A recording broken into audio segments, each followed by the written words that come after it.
So a huge tanker then ploughing its way towards protesting crowds in Minneapolis, several fires set close to the White House, and once again a series of protests were breaking out right across the country. That the latest from the US. Those fires in Washington, first of all, set in several buildings, including the basement of the Church of the Presidents. Smoke across much of the centre of the city. Dramatic images as well of that truck incident in Minneapolis, which was initially travelling at some speed towards protesters before it slowed, and in the end no one seriously injured. The driver, though, was taken from the cab and beaten before he was arrested. Unclear, though, if that incident deliberate or just an accident. In general, though, it does appear the situation calmer in many cities as nighttime curfews were really enforced by the police. Well, let's hear first of all from our correspondent in Minneapolis, Kethevane Gorjestani.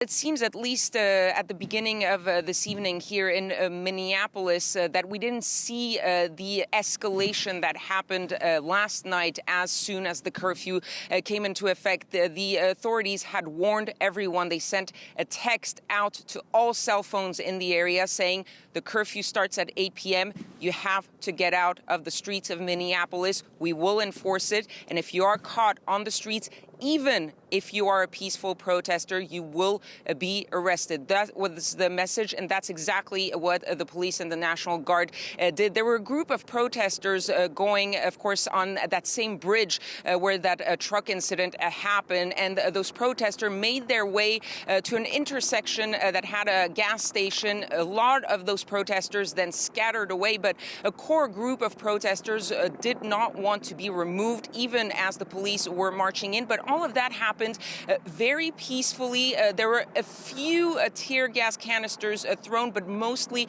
the police simply gathered slowly around those protesters who simply stayed by that intersection. So no clashes between the police and the protesters. And finally, the security forces really surrounded those protesters and arrested everyone who was still there at that time. But it all happened, it seems, peacefully, with images of those protesters sitting on the ground with their hands behind their back, tied by the police forces, but everyone seeming relatively in good spirits, waiting, of course, to be taken into custody after being arrested. I've been hearing a few small explosions far away, a lot of sirens still going on. The night is still young here in Minneapolis, so it's still to be seen whether there are pockets of protesters around the city and whether those clashes will happen maybe later in the evening. But of course, here in the city, all residents and the protesters are hoping that we don't see the same scenes as the previous nights.